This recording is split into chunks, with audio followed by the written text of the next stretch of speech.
LeBron James mamaw ang performance, nag-go crazy celebration pa versus Sacramento Kings. Maganda ang simula ng Lakers, gumawa agad si Anthony Davis at D'Angelo Russell ng N1 play at pumapasok pa ang kanilang mga tira. Kaya naman 16-8 agad ang score pabor sa kanila.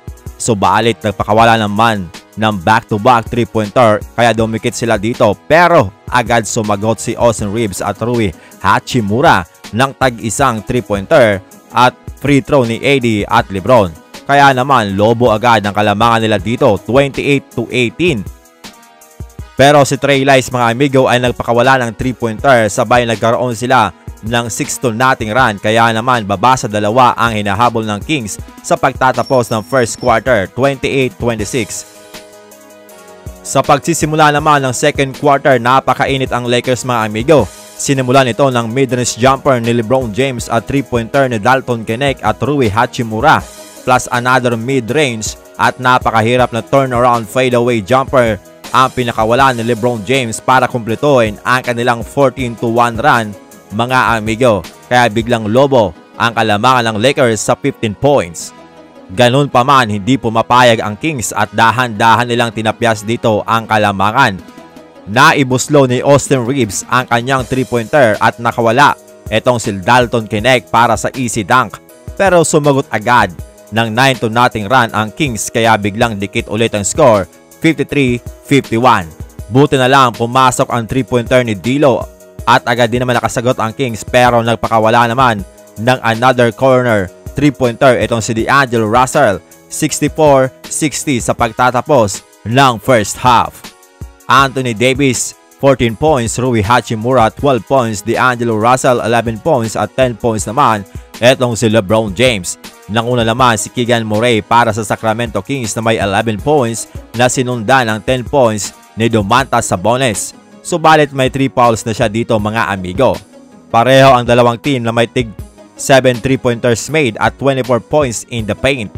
Sa third quarter, dito na umarangkada ang Sacramento Kings at panay turnover dito ang Lakers, kaya naman lumamang na dito mga amigo ang Sacramento Kings.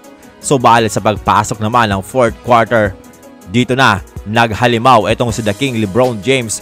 Gumawa sila ng 19-0 run at ang 16 points doon mga amigo, lahat nang galing kay LeBron James.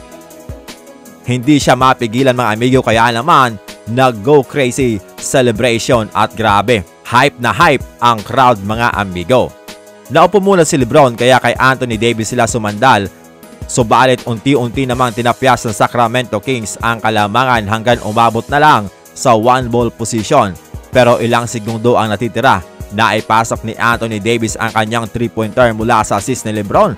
At sa susunod na ball position, nahanap ni LeBron itong si Rui Hachimura under the basket for easy dunk, 130-125.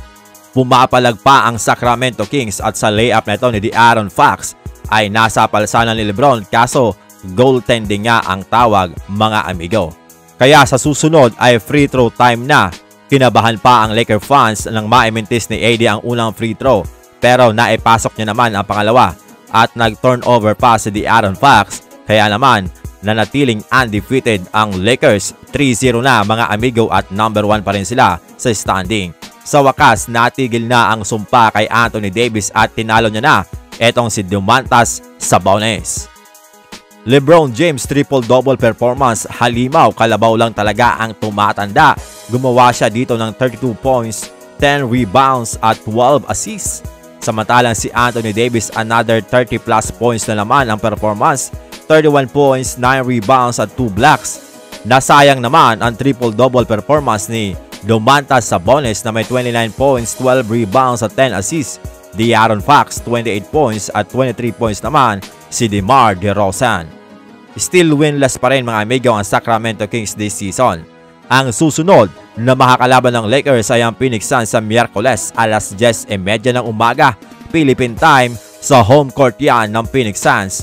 Makabawi na kaya sila sa Lakers o madadalawahan sila mga amigo?